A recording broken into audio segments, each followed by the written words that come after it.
today I will meet also Prime Minister Letta, and this meeting will be, as I said, third meeting within 1.5 years on the bilateral basis when I meet Italian Prime Minister. Mario Monti visited Helsinki and I visited here when you were Prime Minister.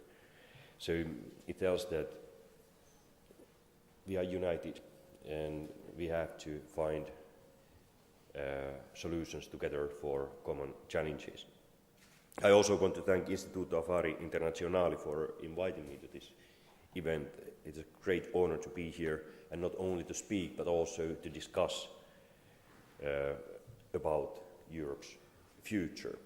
Dear friends, we all know what an immensely difficult period Europe is going through economically.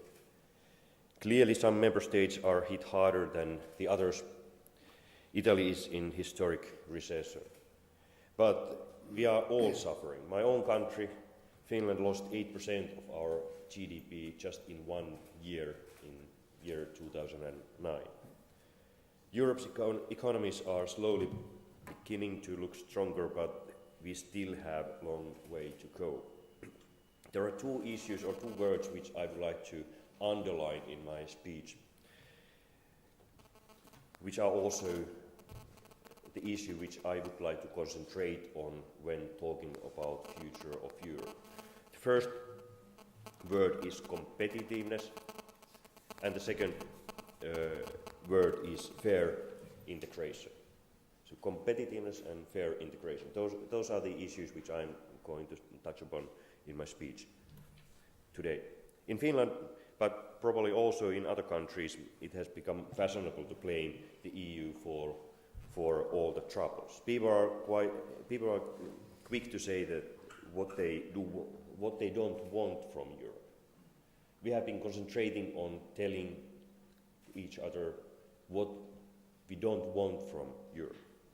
Some don't want European bureaucracy, others don't want Brussels to tell their country should balance public budgets, some others are tired of rescue packages.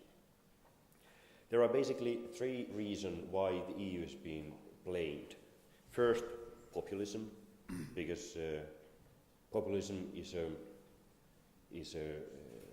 kind of tool to get political power, but it doesn't lead us to anywhere.